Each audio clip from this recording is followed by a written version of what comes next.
subirla luego a YouTube y que puedan, los que no puedan asistir hoy, y que lo puedan ver, ¿sí? Comenzamos con tipos de taladrado, que fue aquí donde dejamos el contenido anterior, y tristemente no pudimos realizar la práctica, pero vamos a partir desde este punto, ¿sí? Vamos a nombrar algunos de las máquinas que podemos, o de los tipos de taladradoras que podemos utilizar.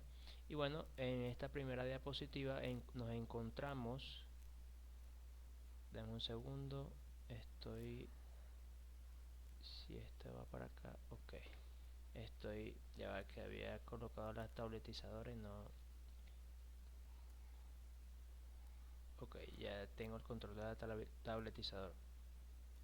Ok, entonces, como venía diciendo, vamos a comenzar por los tipos de taladradoras, ¿sí?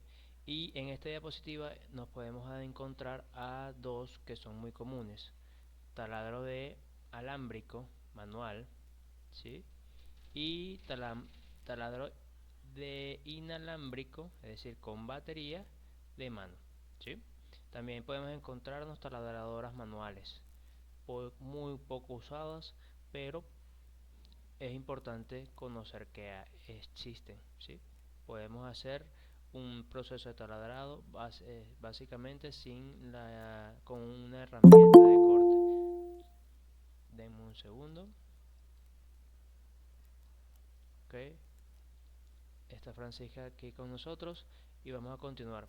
En la siguiente diapositiva está un taladro de mesa. ¿En qué consiste este taladro de mesa? Bueno, el taladro de mesa consiste en que la base es la misma mesa de trabajo, ¿ok? En esta mesa de trabajo es donde va a ir la pieza que nosotros vamos a realizar la operación de taladrado, ¿sí? Entonces, en este taladro de mesa es, digamos,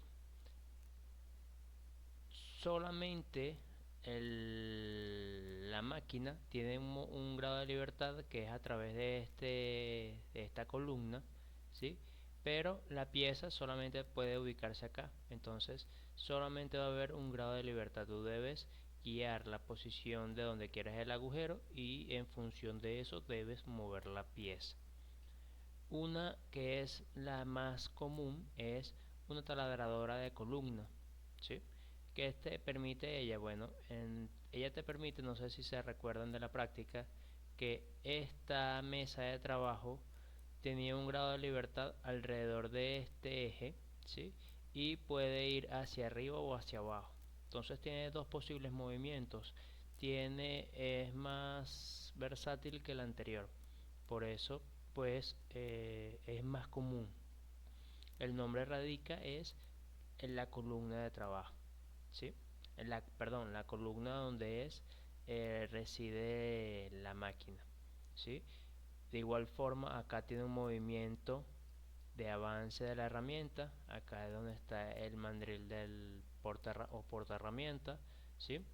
Y bueno, acá el motor de eléctrico le transmite la potencia mecánica al husillo mediante, puede ser correas, puede ser un arreglo de engranes, ¿sí? Pero por lo general, por cuestiones de costo, lo más probable es que sea un arreglo de correas.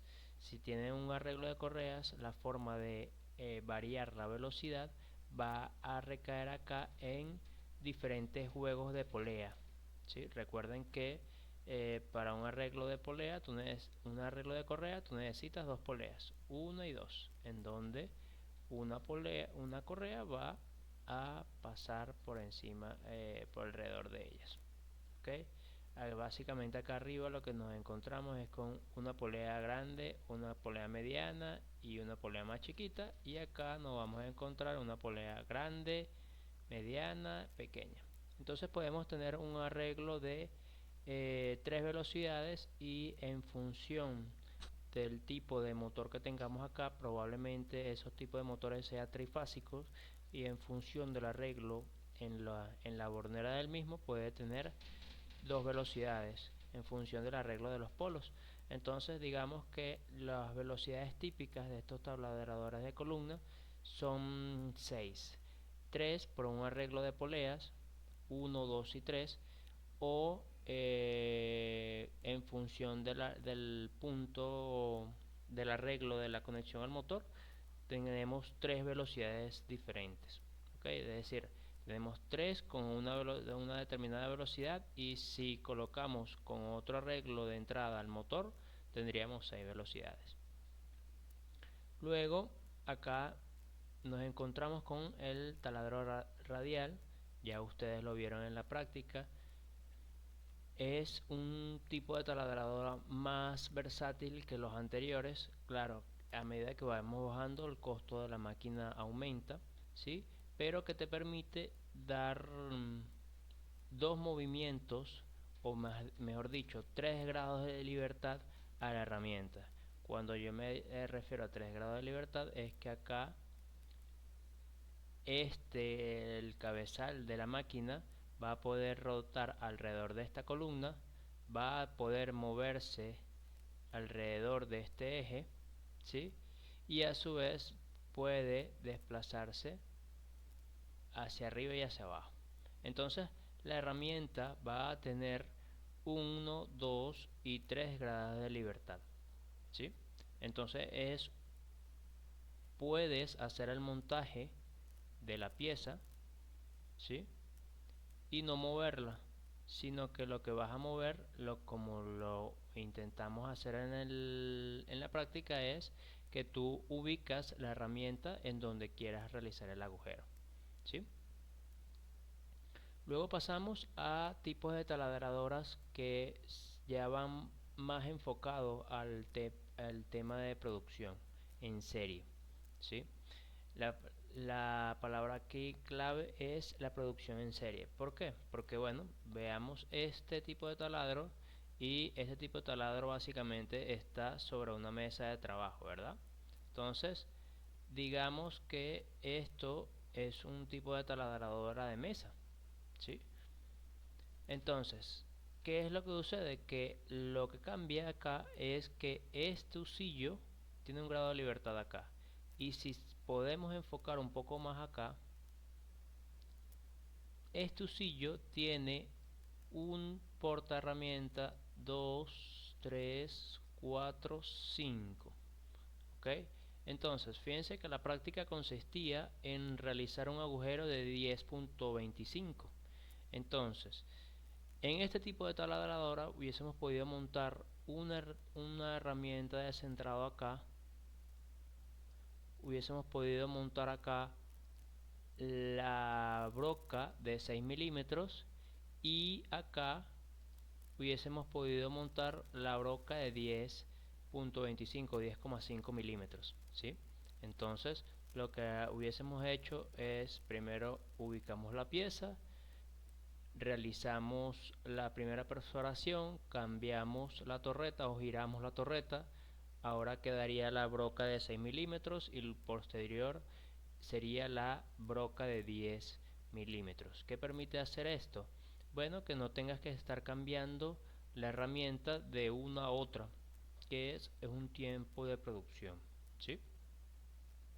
El siguiente taladro de producción es de múltiples usillos, ¿sí? Es poco común ver este arreglo, ¿sí? ¿Por qué? Porque este múltiple usillos tú vas o lo configuras para piezas,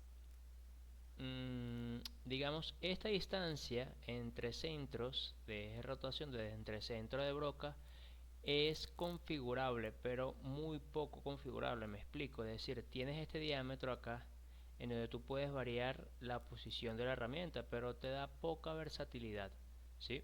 Ahora tú me dices que vas a realizar la perforación de, digamos, 200 piezas, 300 piezas, y la pieza consiste en 2 o 3 agujeros en donde es muy repetitivo y las distancias son iguales, aplica, ¿ok?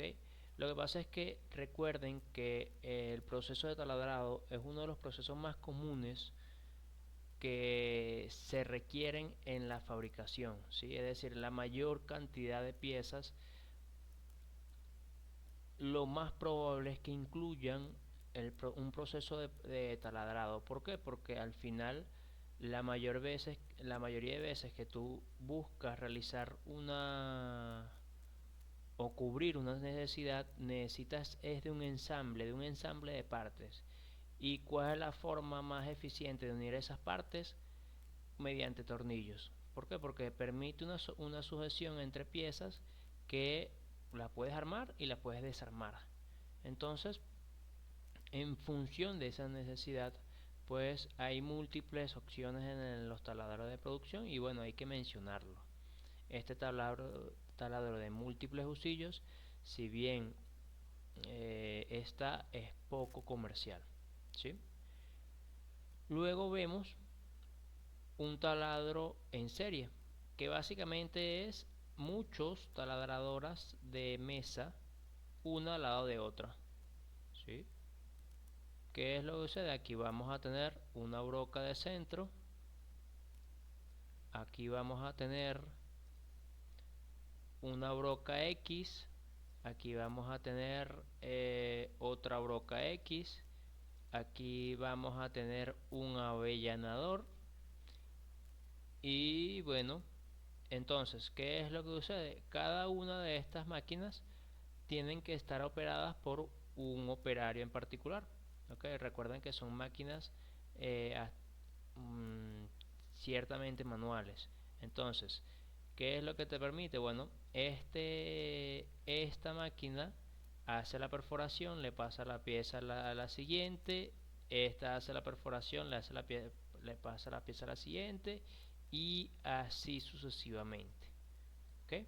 Entonces, conocido como taladrado en serie. Sigamos con la siguiente diapositiva y bueno, esta es una máquina muy específica, pero es conveniente o que tengan la noción de que está taladro en serie y múltiple, es decir que acá son taladradores que tienen múltiples usillos, ¿sí? Y uno está al lado de otro. Vuelvo y repito, el fin de esto es que eh, la operación de taladrado es una de las operaciones más comunes en la fabricación de piezas, ¿sí? Luego está el taladro por control numérico. ¿Qué es lo que sucede en el control numérico? Como ya ustedes vieron, básicamente esto es un router, ¿sí? En donde aquí va a estar el cabezal, acá va a estar la herramienta de corte, ¿sí? Y a través de una programación CNC tú le vas a indicar dónde van a ir las perforaciones, ¿sí? Hay una desventaja o taladradoras por control numérico, si se quiere hasta cierto punto ya han dejado o han perdido utilidad. ¿Qué es lo que sucede? Todavía no hemos visto fresado, pero en el fresado sí podemos mecanizar periféricamente con la herramienta. Me explico. En el fresado, en el taladrado solamente podemos mecanizar de forma axial, ¿sí?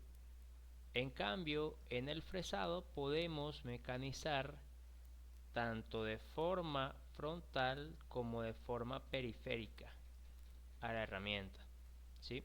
Entonces, las fresadoras CNC están diseñadas en función de soportar esfuerzos axiales y radiales. Las taladradoras por control numérico no, solamente están configuradas o están diseñadas para soportar cargas axiales, ¿sí?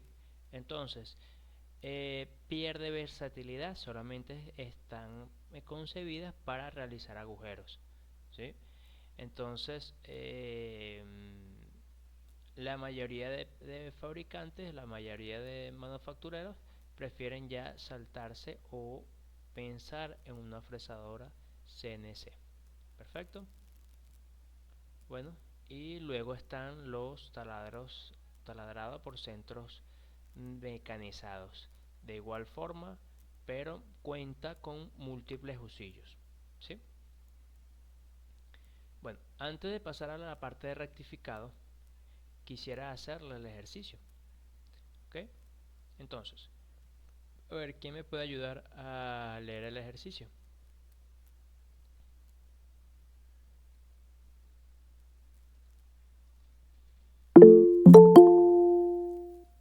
Ajá, Carlos, ¿estás allí? Ok, sí, Ah, ok, dame un bueno. segundo, Carlos, discúlpame. Cuando, fíjate que hay dos espacios disponibles, hay dos espacios Ujú. libres, este y este, ¿ok? Entonces, cuando llegues allí, me das un chance para yo aclarar ese punto, ¿te parece? Ok, fino. Bueno, hay que taladrar 60 agujeros en una pieza de material. El material va a estar dado porque yo se los voy a indicar en el parcial, ¿sí? Es decir, puede ser fundición, fundición dura, fundición maleable, acero dulce, o simplemente le digo, mira, todo hagan este o todo hagan el otro. Ok. El diámetro final del agujero debe ser de 24 milímetros de diámetro con una profundidad de 40 milímetros. La broca debe ser para. Puede ser para trabajos corrientes o para trabajos de gran producción con buena refrigeración. Ok. Utilizar un avance de igual a 0,02 milímetros por revolución. Calcule la velocidad rotacional de la herramienta idónea provista por la máquina. Calcule la velocidad de avance y el tiempo de corte total para realizar el mecanizado. El equipo que se utiliza es Willis McNeary 3BSR. Puede suministrar las siguientes velocidades rotacionales: 50, 63, 80 revoluciones por minuto. Ok, bien. Denme un segundito para silenciar el... Ah, bueno. Silenciar el WhatsApp, ¿ok? Para que si llega un mensaje, pues no nos interrumpa, ¿ok? Bueno, entonces, ¿cuál es la idea? La idea es, bueno, que vean en el ejercicio, fíjense que en esta tabla que aparece acá aparece velocidad, esta es la velocidad de corte recomendada. Fíjense que hay diversos parámetros, por ejemplo, para grandes de producción, acero rápido, brocas de acero rápido. Y fíjate que aquí aparece para trabajo corriente, podemos utilizar brocas de acero al carbono o brocas de acero rápido. ¿Sí? Vamos a aceptar la persona que está por aquí. Ok. Entonces, acá en función del material y en función del material de la herramienta van a tener una determinada velocidad de corte o rango de velocidad de corte, ¿sí? Digamos que el material de la pieza que nosotros vamos a realizar o vamos a mecanizar sea bronce, ¿sí?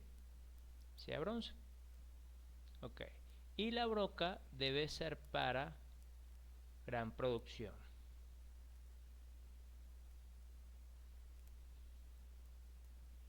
¿sí? Entonces, vamos a extraer todos los datos que nos da el enunciado. Voy a quitar un poco el zoom de acá y voy a extraer todos los datos. ¿Cuáles son los datos? A ver, el primer dato, que es el principal que debemos siempre conocer, es la velocidad de corte. La velocidad de corte, voy a borrar acá porque no es una igualdad, sino que es un intervalo. Tengo que ir hasta acá y de aquí hasta acá, ¿sí? Entonces, la velocidad de corte va de 60, esto es menor o igual a 90 metros por minuto, ¿ok? Luego, el diámetro final debe ser de 24 milímetros. Yo voy a hacer el ejemplo para esta broca final. Ya saben por la práctica que yo no puedo utilizar una broca de 24 milímetros para realizar un agujero de 24 milímetros. Debo ir aumentando el diámetro inicial, por ejemplo, de 6 milímetros, una broca de inicio, e ir incrementando la broca de cada 4 milímetros, cada 5 milímetros. Okay, si comienzo con una de 5 o de 6, pasar a una de 10 o de 12 milímetros, pasar a una de 18 o 17 y así sucesivamente. ¿Okay?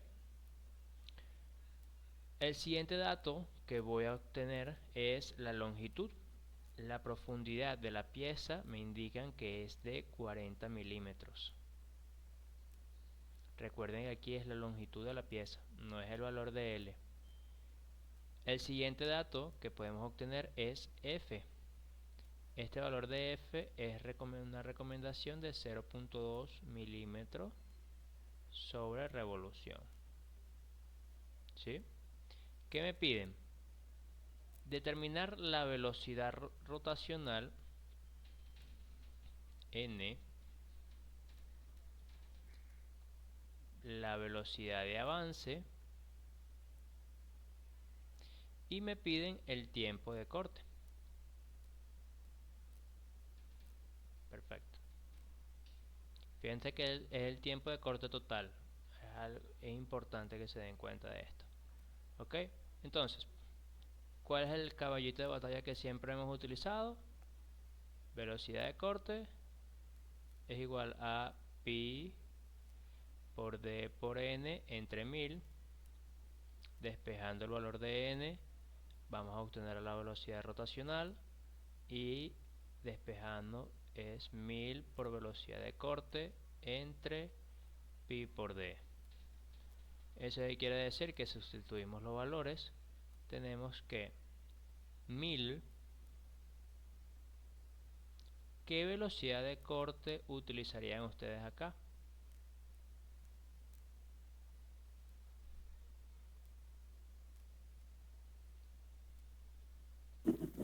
Una promedio entre las dos, profe.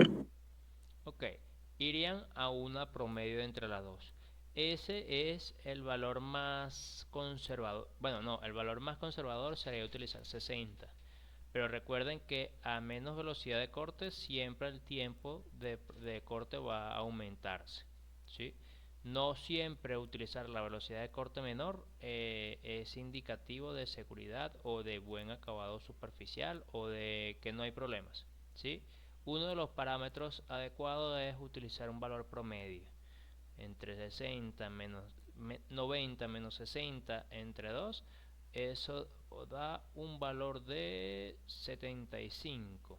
¿Sí? La diferencia entre 90 y 60 es 30, la mitad 75. Entonces un buen punto de partida es utilizar 75. ¿Okay? Hay personas, o yo también acostumbro a calcular con 60 y con 90 y saber qué velocidad estoy utilizando acá o qué velocidad, con qué velocidad me encuentro acá. ¿Sí? ¿Quién me puede sacar? Porque aquí no tengo el teléfono. A ver, ¿quién me puede sacar esta cuenta aquí rapidito? Alguien que tenga calculadora a la mano. Para acá yo no tengo calculadora, pero a ver, científica. 994.71. Ok, 974,71. ¿Sí? Esto es RPM y 994. 994.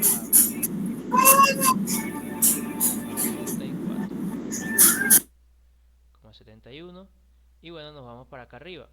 Entonces, fíjense que estamos en 974 y estamos en un valor acá. ¿Ok? ¿Qué sería? ¿Al 800 o al 1000? Estoy más cercano de 1000 y estoy utilizando un valor promedio, entonces por acá tendría todavía margen. Si por ejemplo sustituimos acá el valor, por favor, aquí, bueno, no, sería diámetro por pi, porque si aquí sustituimos 1000 rpm, 1000 con 1000 se va y te queda 24 por 3,14. Digamos 23 por 3, 66. Daría, perdón, 23 por 6, Dios mío. Para ver.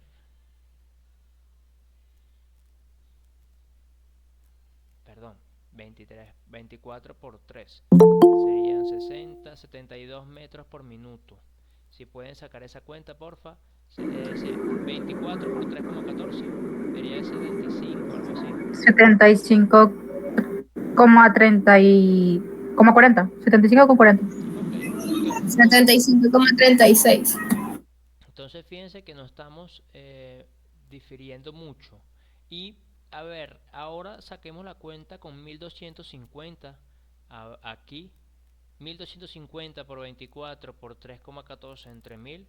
A ver si todavía podríamos utilizar esta velocidad rotacional de 1250. Recuerden que debemos siempre buscar ser lo más óptimo posible. ¿Cuánto? 94,2. Nos da 94,12. Ya se sobrepasa el valor máximo. Entonces la velocidad rotacional ideal de la máquina la tenemos en 1000 RPM. ¿Sí? RPM. Luego, ya con la velocidad rotacional, velocidad de avance es igual a avance por velocidad rotacional. El avance está definido que es 0.2 milímetros por 1000. ¿Sí? Esto da un valor de 200 metros sobre minuto. Perdón, milímetros sobre minuto. ¿Sí? Y luego tenemos que el tiempo de corte es igual a L sobre BF. ¿Sí? Ahora recuerden que L es igual a L de la pieza más 0.3 del diámetro. ¿Sí? Recuerden, esto, lo que pasa es aquí yo no especifico. ¿Ok? Yo no especifico. Pero recuerden que la geometría, vamos a ver para cada momento, vamos a retroceder acá, la geometría de la herramienta, acá, ok, ¿sí? Este ángulo de la punta, depende del material de la herramienta. Una consideración que yo les comenté en su momento es que, mire, si el material es blando, este ángulo de punta tiende a disminuir. Si tiende a disminuir, eso quiere decir que la herramienta va a ser más puntiaguda. Si el material que van a mecanizar es más duro, el ángulo de punta va a buscar aumentar, es decir, se va a extender un poco más. ¿Ok? Acá están mecanizando bronce. ¿Sí? Si yo no les digo lo contrario, van a utilizar el 118 grados. Entonces, vamos a demostrar esta fórmula acá rápidamente para que vean de dónde sale este 0.3. A ver, tenemos esta punta acá. Vamos a borrar acá un momento. Y voy a hacer una forma acá de un triángulo.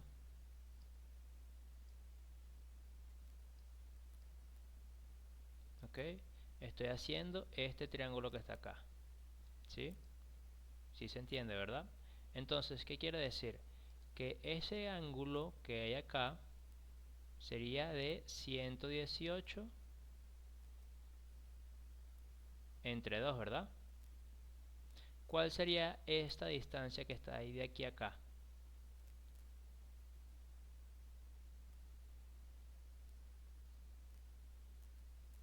A ver, ¿cuál sería la distancia que hay de aquí a acá? El radio, profe. No sé. Sería el radio de la pieza. O, si lo podemos ver, el diámetro entre 2. ¿Sí? Entonces, ¿cuánto es 118 entre 2?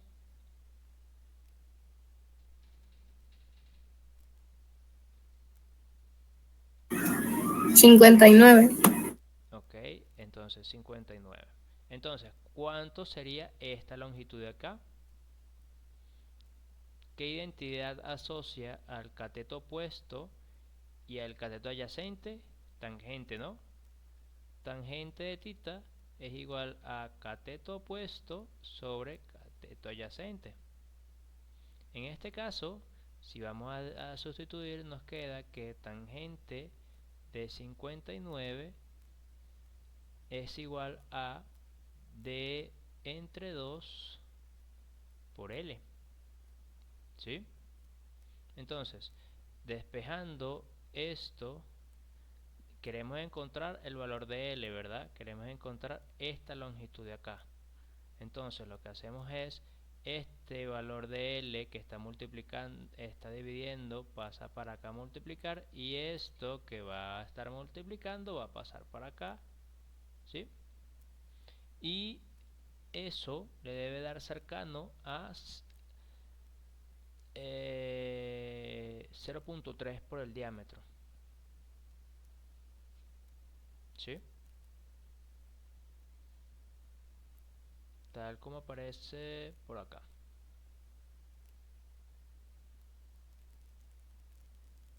No, esto estaba antes, que están con las fórmulas que están acá. Aquí. ¿Sí? 0.3 del diámetro. Si yo varío este ángulo que está acá, esto no va a dar igual a 0.3 por el diámetro, ¿sí? Es decir, esta longitud no va a ser igual a 0.3 por el diámetro. ¿Sí sacaron esta cuenta? Bueno, les queda como tarea, muchachos. De repente en el parcial les digo que acá en esta tabla hago una tabla así parecida a esta, pero le coloco otra partecita acá en donde les voy indicando, bueno, para acero duro el ángulo de la broca debería ser tanto, para fundición dura del ángulo debería ser tanto, ¿ok? Profe, ¿cuál es la cuenta? Disculpe. Esta que aparece acá, tangente de θ es igual a cateto opuesto sobre cateto adyacente. El valor del θ, el valor del ángulo, es 118 entre 2. Esta distancia es la que tú estás buscando, ¿sí? Que es el cateto adyacente, y el cateto opuesto sería el diámetro entre 2. Si este ángulo varía, este 0.3 por el diámetro va a variar, ¿sí? Ok, profe. ¿Cuánto es que es el diámetro, profe? No, aquí queda expresado. Recuerda que en la fórmula queda esto como un valor que tú vas a ingresar, ¿sí? La cuenta que tú deberías sacar es cuánto da, fíjate, si tú sustituyes aquí L es igual a 1 sobre 2 tangente de 59, ¿sí? Por diámetro. Esto es lo que da 0.3. Ahorita no tengo la calculadora para demostrarlo, pero debe ser por ahí, ¿sí? Entonces, si este ángulo de tangente de 59 varía, ese dato va a variar, ¿ok? Entonces, dígame, ¿alguien iba a hablar?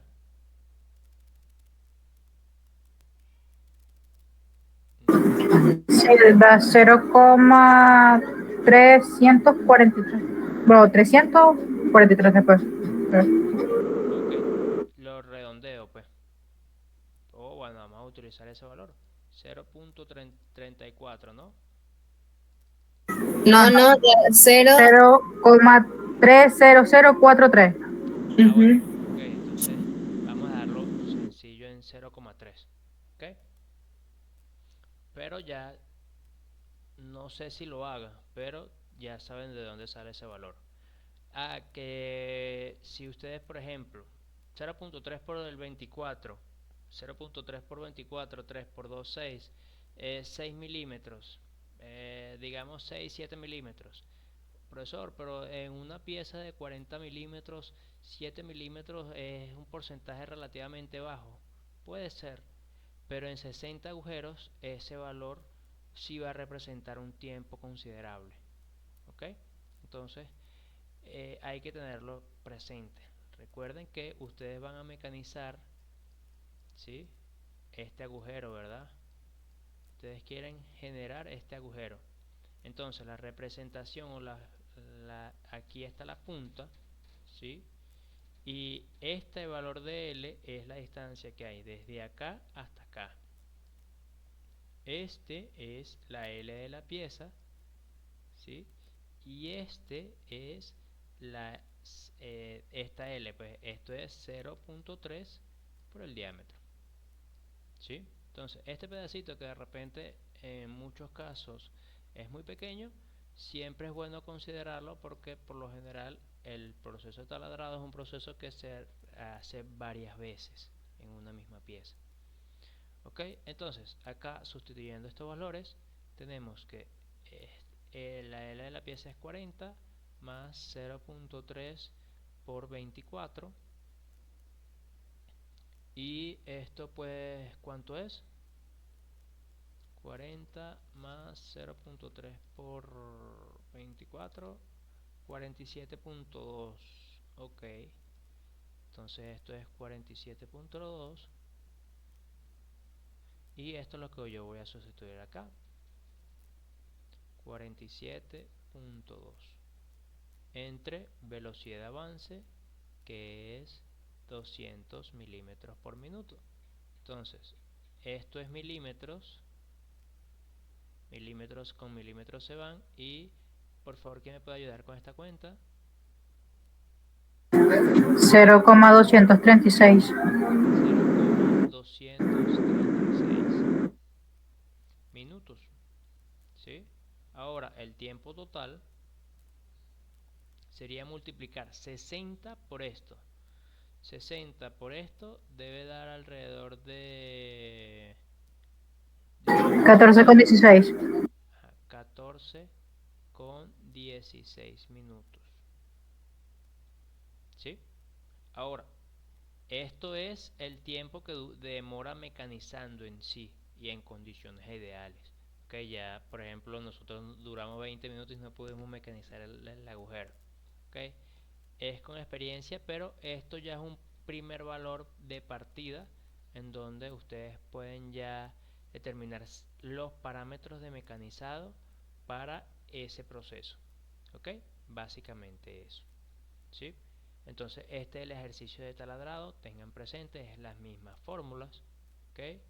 ¿Qué les puedo decir? Tengan precaución con el valor de L. Si yo no les indico lo contrario, tomen esta fórmula como verdadera, 0.3 por el diámetro. Si yo les indico el ángulo de la broca es de tanto, modifíquenlo, no tienen mayor ciencia, ¿sí? Simplemente si lo quieren utilizar como una fórmula ya establecida, entonces háganlo 1 sobre 2 por tangente del ángulo, de la mitad del ángulo que yo les indique, ¿sí? Si lo quieren de repente es una explicación al caletre o memorizada, pero básicamente es lo mismo que nosotros vimos en la parte de torno. Recuerden que ahora el tema del diámetro es el diámetro del agujero y de la herramienta y no de la pieza, ¿sí? Esa es la única consideración que pues les aconsejo. Ok, entonces hemos finalizado con el tema de taladrado, ¿sí? Voy a dejar el tema de rectificado para mañana y voy a saltarme esas partes de acá, ¿vale? Y quiero ir de una vez al ajuste manual, ¿ok? Porque aquí hay varias consideraciones, hay varios contenidos que es importante ya dar la parte teórica. Mañana damos el contenido de rectificado, hacemos el ejercicio y ya finalizamos este contenido para presentar el lunes que viene. Entonces, a ver, ¿qué me puede ajuste manual? Ya es lo que di en la primera clase. ¿A qué se denomina ajuste manual? O el término de ajuste mecánico, mejor dicho. Es la relación mecánica existente entre las dos piezas ¿ok? Recuerden de lo que ya hablamos en clase, si es ajuste con juego o ajuste por apriete. Fíjense, no sé si después, por ejemplo, en la visita vieron el buje del ventilador, lo que él hizo un buje dentro de otro, que congeló el buje, lo metió en el otro. ¿Sí me explico? Ahí esos ajustes mecánicos entre dos piezas, pues es la relación de tolerancia que existe entre ellas. Es muy importante eh, el conocimiento de esos valores van en función de la calidad del proceso de mecanizado que se utilice para ello, ¿sí? Y al final es la necesidad que se requiere, ¿ok? A ver, la primera operación que tenemos es la del aserrado. ¿Quién me puede ayudar aquí a leer esta diapositiva?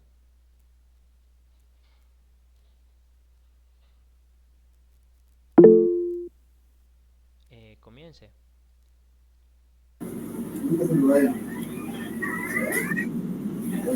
Aserrado es una operación de desbaste que permite quitar de manera rápida el material sobrante de una pieza mediante herramientas denominadas sierras. Con esta operación pueden ejecutarse como ranuras, vaciados, entre otros, etcétera. Ok, bueno, entonces, fíjense que la mayoría de nosotros ya conocemos que es un aserrado, ¿ok? Lo que quiero es que, bueno, hagan un cable a tierra. Y bueno, es una operación de mecanizado, yo estoy removiendo material. Yo puedo, con una operación de aserrado, dar un determinado corte, una determinada forma a una pieza. Por ejemplo, si yo le hago este corte a este tubo, yo puedo doblarlo y que este tubo aquí me quede a 90, por ejemplo. Yo con unas perforaciones previas, yo por ejemplo puedo realizar un aserrado o un vaciado de que yo remueva acá un cajón, un vaciado interno en esta pieza, ¿sí? ¿Qué consideraciones debe tener la herramienta? Ya la vamos a ver. Esto es una hoja de sierra, ¿sí? Es fabricada mayormente en acero. Ese material eh, es tratado térmicamente, templado básicamente para que tenga una dureza adecuada. Y bueno, cada uno de los dientes están tallados, ¿sí? Recuerden que el proceso de sierra o de aserrado es en una operación manual, o bueno, en todas las operaciones, pero los dientes de la sierra cortan solamente en un sentido. Me explico, si yo le hago acá un zoom, estos dientes están de esta forma, ¿sí? Es decir, que cortan hacia allá. Si tú le aplicas una fuerza en el movimiento de recogido o de retracción, estás dañando el filo de la herramienta, ¿sí? Pasa muy similar al proceso de limado. Dígame, mano arriba, ¿quién habla? Exacto, sería igual a un proceso de limado manual. Es la misma forma, ¿sí? Hay otra consideración que las hojas de sierra.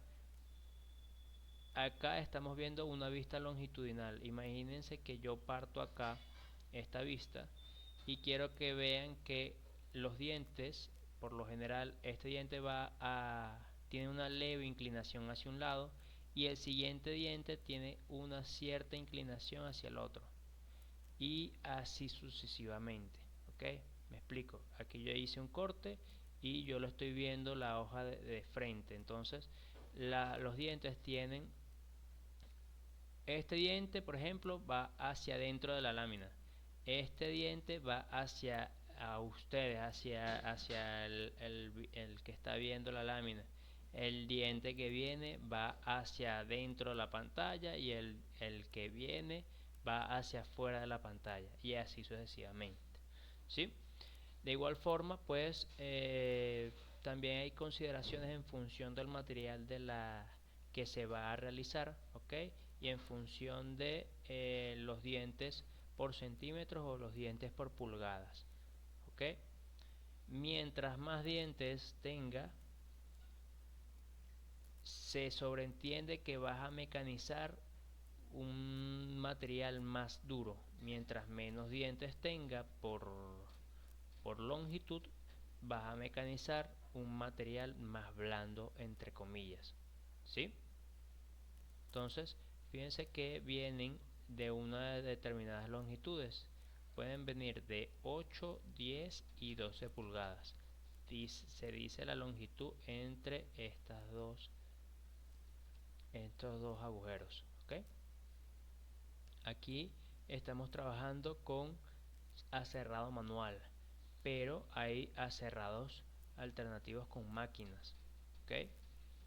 De hecho, esto es una máquina que el próximo lunes se las voy a mostrar.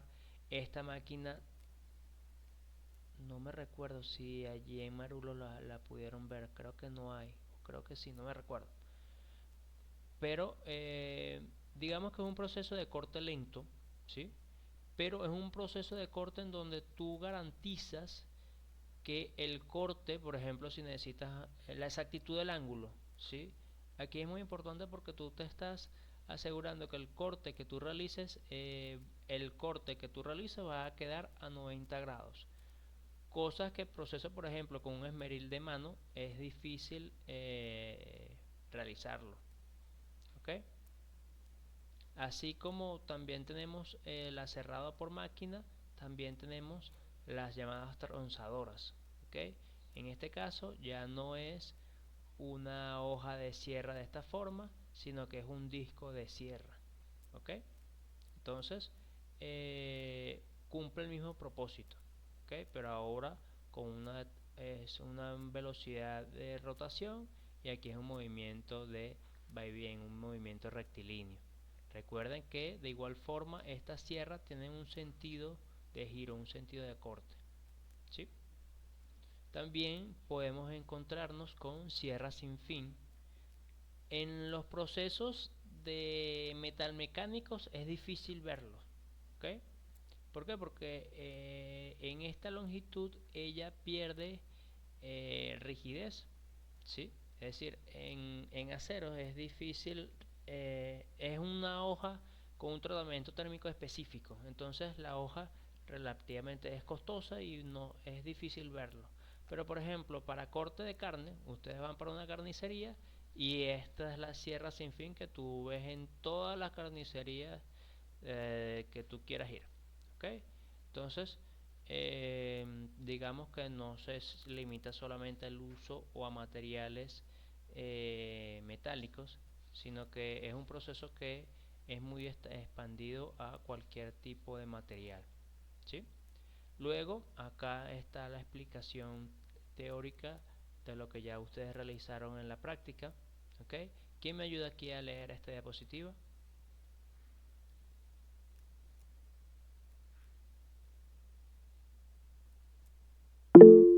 Adelante.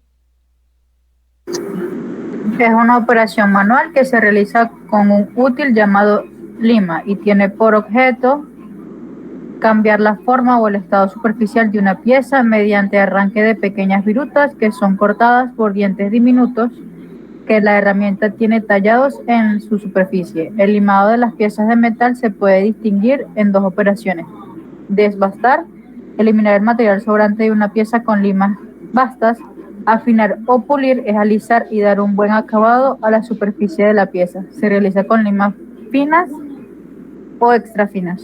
Ok, muy bien. Entonces, bueno, Profe, nosotros hicimos desbastar entonces, ¿no? sí, sí. Lo que ustedes realizaron fue una operación de desbaste. Ahora bien, con una lima, la que ustedes utilizaron no estaba en un punto intermedio, ¿sí? Lo que pasa es que ya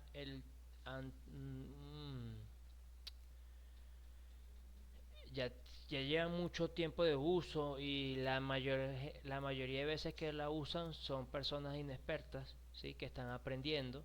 Entonces, por ejemplo, que aplican fuerza cuando se regresan en el movimiento, entonces ya van dañando los filos, ¿sí? Fíjense que hubieron piezas de la práctica que hicieron o tuvieron un acabado superficial bastante adecuado, ¿sí? Entonces, también requiere de un cierto conocimiento práctico sobre la operación para si tú requieres desbastar o afinar, ¿sí? Y fíjense que hay diferentes tipos de limas en función de su forma, tamaño, el grano de corte y el picado de dientes. ¿Ok? Vamos a ver más o menos a qué se refiere eso. Bueno, según su forma, puede ser plana, puede ser cuadrada, puede ser triangular, puede ser una lima de cuchillo, lima redonda. Esta es una de las más famosas o de las que más usadas, lima de media caña y lima de cantos redondos. ¿Por qué esta es una de las más famosas? Bueno, porque tú con esta cara de acá puedes hacer mecanizados planos, ¿sí? Y a su vez puedes realizar mecanizados en superficies cilíndricas, ¿ok? Entonces, es una de las limas más utilizadas, ¿ok? La que ustedes utilizaron es una lima plana, ¿ok? O rectangular, ¿sí? Las limas se clasifican en función de su forma. En función de su forma hay una determinada aplicación, ¿ok? Entonces pendiente con eso. También se pueden clasificar en función del tamaño. Esas limas van desde 3 pulgadas hasta 16 pulgadas, ¿sí?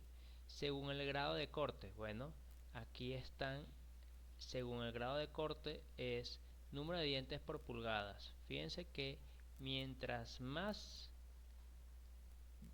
filos tenga, la lima es más, puede generar un acabado superficial más óptimo, ¿ok? Pero fíjense que mientras más filos tenga, más difícil ver los filos, si lo ven. Recuerden, la que ustedes han utilizado más o menos están alrededor de esto. Es semivasta y entrefina, ¿ok? De 60 a 77 dientes por pulgadas. Y también se pueden clasificar según el picado. Puede ser que esté en un solo sentido, ¿sí? O puede ser que esté en un sentido y en dos. ¿Ok? Bueno, la siguiente operación fue la operación que les comenté en la práctica, ¿sí? ¿Quién me puede ayudar con esta diapositiva? Escariado o rimado también se le denomina.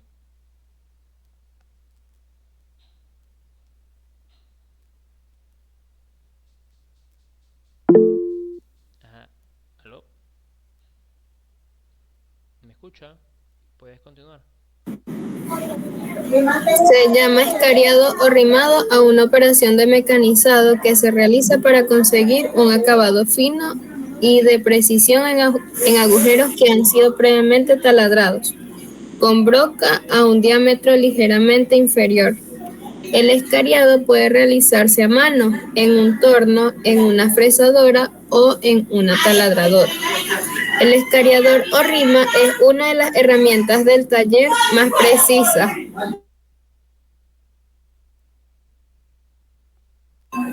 pues es capaz de pulir y calibrar agujeros a un diámetro completamente exacto.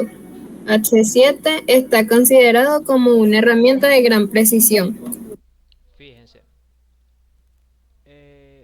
Más tarde, por favor. Ajá. Fíjate. Entonces, fíjense acá qué significa esta configuración H7. Una letra al lado de un número. ¿Sí? Recuerdan, H7 es la ubicación de donde esté la tolerancia. Y el número es la tolerancia. Mientras más pequeño sea, va a ser una tolerancia menor. ¿Sí? Entonces, estamos en una operación de precisión. ¿ok? Ya tú generaste un agujero con un proceso de taladrado, pero vas a rectificar ese agujero, ¿ok? ¿A qué llamo yo rectificar? Bueno, a que a un diámetro ya realizado, de diámetro B, diámetro por ejemplo 10 milímetros, ¿sí? Yo quiera realizar acá un rectificado para llegar a este diámetro de 10.25, ¿sí? 10.25 o 10,5, ¿sí? Es decir, le voy a quitar medio milímetro al diámetro, ¿vale? Y entonces ahí ya yo voy a poder utilizar un proceso de roscado. ¿Qué es lo que me va a permitir a mí? Oye, mejorar el acabado superficial en la pieza. Por ejemplo, yo necesito colocar por aquí un tornillo, y ese tornillo debe tener una precisión tal que luego de roscado no permita un movimiento radial. Por ejemplo, yo necesito colocar un tornillo en un carro de Fórmula 1, ¿ok?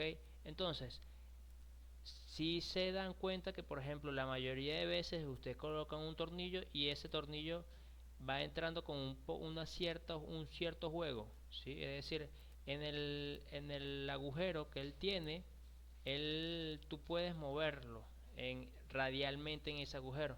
Entonces, lo que permite cuando el requerimiento es de un acabado superficial o una tolerancia geométrica muy exacta, bueno, esto es un proceso de mecanizado que se debe tener presente, ¿okay? Fíjense que las longitudes de mecanizado, lo que remueve material, es muy bajo. Lo que tú buscas es dar ese acabado superficial o esa medida exacta que tú estás buscando, ¿ok? Similar a la geometría de una broca, pero acá en este caso, por acá en la punta no mecaniza, él solamente mecaniza en la periferia de la herramienta de corte. ¿Estamos claros? Por acá no. En la parte frontal de la herramienta no mecaniza, solamente en su periferia. Pueden ser escaladores normales o tipo cónico, ¿ok? Aquí vemos un escalador de máquina, escalador cónico, escalador extensible, ¿sí? Ya los escaladores comunes, como yo les mostraba, son poco usados. ¿Por qué? Porque remueven poco material y tiene que ser un diámetro específico.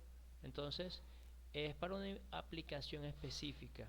En cambio, por ejemplo, con un escalador extensible, tú puedes modificar, adelantar o atrasar esta tuerca, y los filos de esta herramienta se van a incrementar el diámetro o a disminuir el diámetro.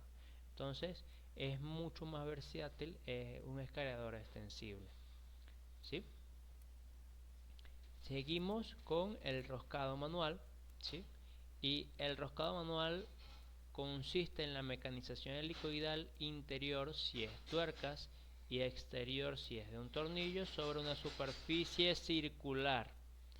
Este tipo de sistemas de unión y sujeción de rosca está presente en todos los sectores industriales en los que se trabaja con materia metálica, ¿ok?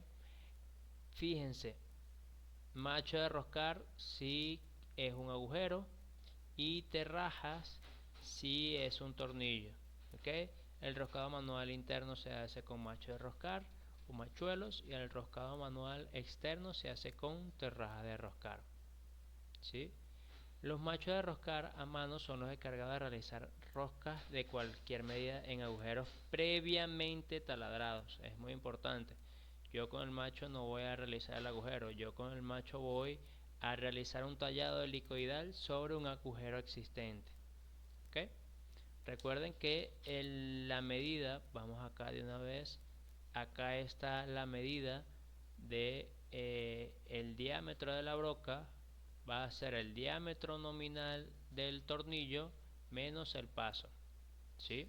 Por ejemplo, el tornillo tiene, es un símbolo de M. Tiene un símbolo de M12 por 1,75, ¿sí? ¿Qué era la que queríamos realizar? Bueno, el diámetro de la broca va a ser igual a 12 menos 1,75. Y de aquí es que salía el valor de 10.25, que iba a ser la broca del diámetro final que íbamos a realizar el agujero. ¿Okay? En el caso de pulgadas, es el diámetro nominal. Lo que pasa es que recuerden que los diámetros nominales en el caso de pulgadas hablamos en fracciones. Entonces es 3 octavos, media, 5 octavos, 116, 3 cuartos, así sucesivamente. Eso restado a 1 sobre el número de hilos por pulgada establecido para ese valor. Recuerden que el paso para roscas ya normalizadas ya está definido. Por ejemplo, para la rosca de diámetro nominal 12 milímetros ya hay pasos establecidos. Puede ser 1,75 o 1,5, pero son pasos definidos. ¿Okay? Entonces, de igual forma en la parte o en la normativa inglesa. ¿Okay? Acá, como ya yo se lo mostré en la práctica, los machos de roscar vienen en grupo de 3. Está el prerroscado, el roscado medio y el macho de acabado.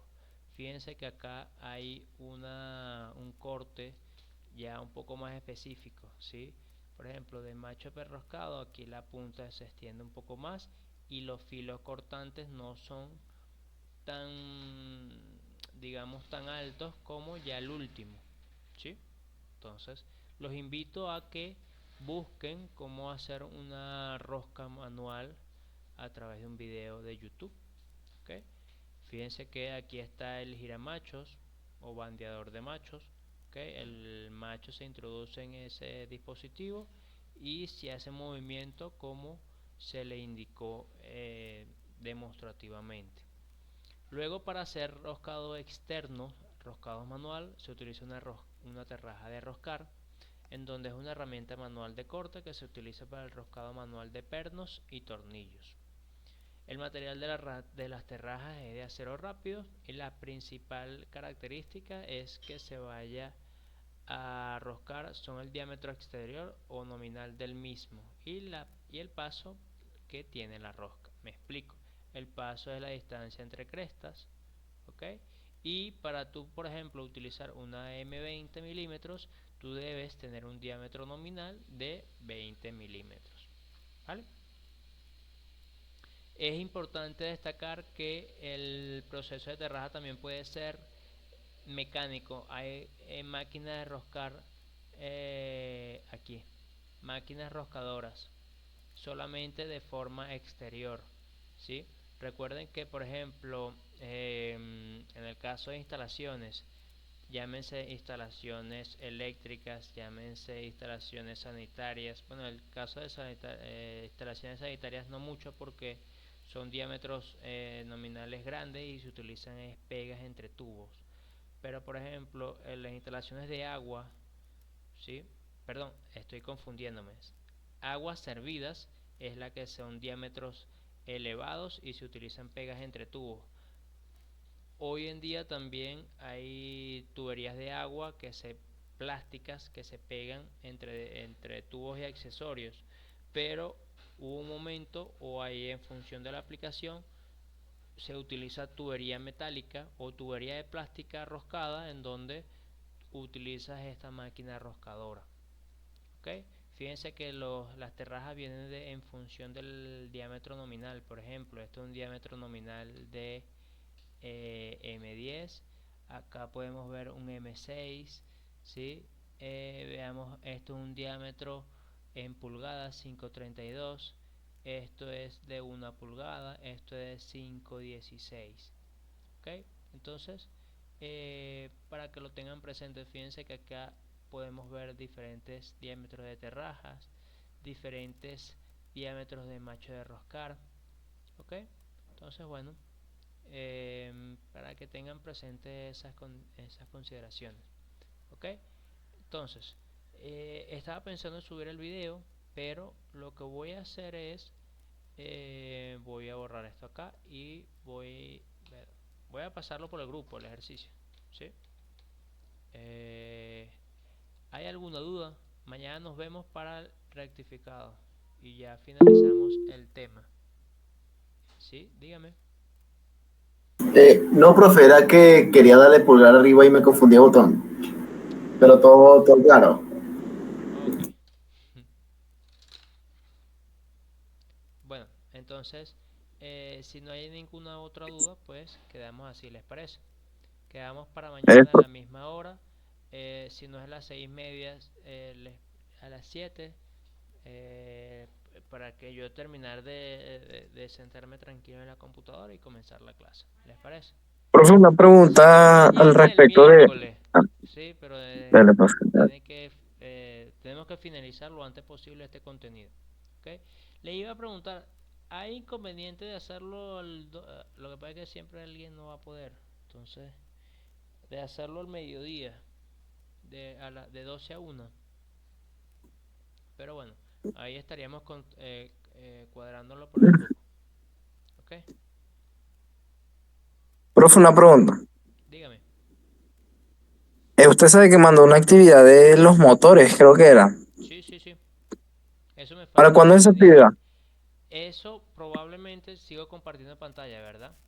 Fíjense lo siguiente, o cuál es mi idea.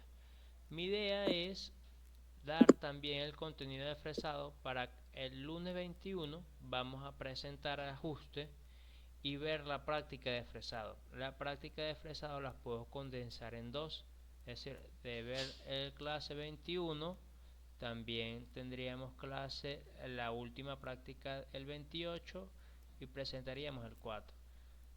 Por los por las notas que han sacado, ninguno creo que vaya a tener que sustituir, entonces ya con presentar el 4 yo podría entregar notas en esta semana, es decir, presento el lunes, corrijo de martes a miércoles y ya finalizamos el semestre. Entonces, este lunes 4, la idea sería, dame un segundo, la idea sería de presentar fresado y de defender ese trabajo que está allí presente.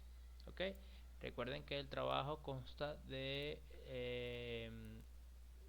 realizar unas diapositivas y que expongan la forma de fabricación de unas determinadas piezas. Ah, ese es un trabajo, profe. Pensé que era una práctica, una de esas actividades que usted manda. Déjame, lo que pasa es que no he estructurado bien el trabajo, eso lo debo hacer mañana. ¿Sí?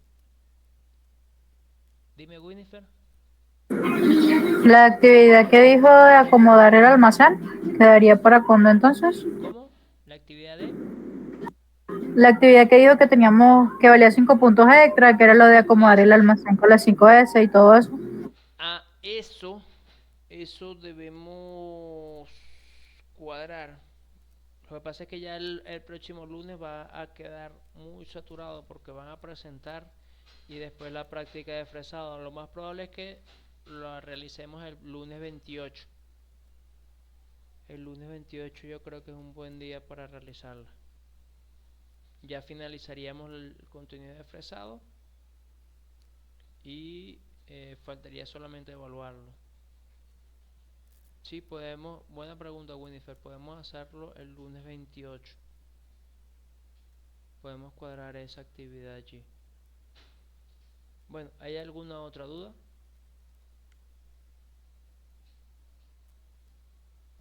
Profe, ¿y para cuándo tendríamos que entregar el informe de la visita? El informe de la visita me gustaría que fuera antes para que no se me agrupe todo esto. ¿Sí? El informe de la visita yo no les he solicitado, también me falta estructurar lo que les pido hacer.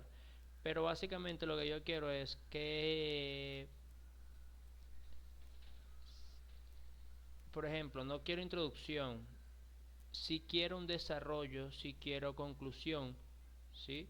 Con sus propias palabras, no, aunque es difícil, pero bueno, con sus propias palabras, quiero que piensen y que no sea un texto generado por inteligencia artificial. Si quiero que se sienten y tomen unos 15-20 minutos y piensen, bueno, ¿qué yo vi durante la visita? Bueno, yo vi esto y esto, e investiguen, bueno, ¿qué se puede hacer con estos procesos? ¿Qué se puede hacer con estos procesos? ¿Qué se pueden hacer con estos procesos?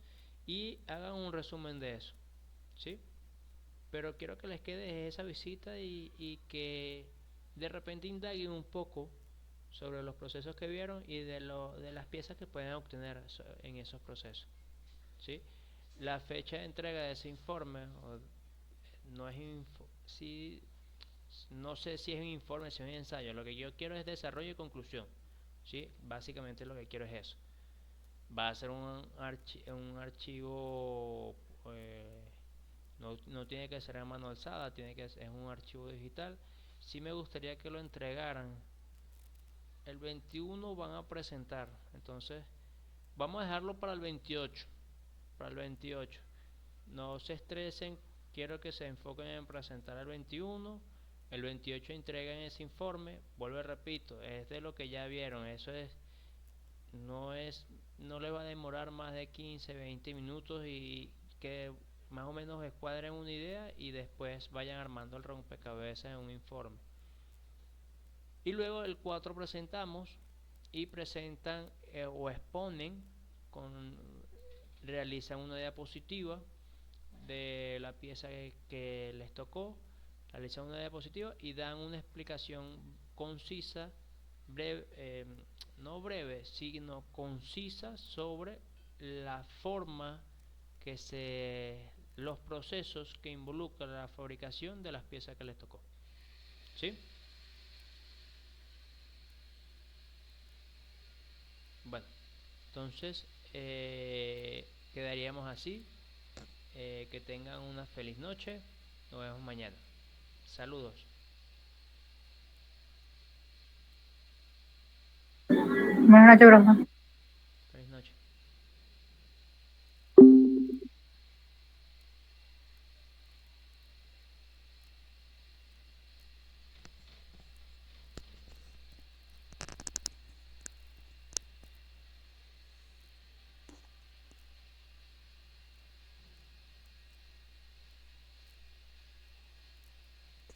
Algo que yo detesté de X-Men 3 es lo que le hicieron a Cíclope. La manera en la que desperdiciaron a Scott fue inaudita. Y no fue por razones que beneficiaran a la historia. La realidad es que el estudio se deshizo del personaje de Cíclope y puso en su lugar a Logan por puro enojo y resentimiento al actor James Marsden. Y no iba a estar disponible ya que también estaba filmando la película de Superman Regresa, donde interpretó a la nueva pareja de Lois Lane. El estudio incluso llegó a considerar deshacerse del personaje fuera de cámara, simplemente diciendo Cyclops no regresó o Cyclops ya no está vivo, una cosa así. La tragedia es que originalmente se tenía planeado ver a Cyclops como el líder de los X-Men, y un elemento que queda como remanente de esa versión perdida de Bryan Singer es algo que vemos al inicio de X-Men 3, el Danger Room, siendo un elemento con el cual Cyclops iba a obsesionar para que los X-Men fueran mejores.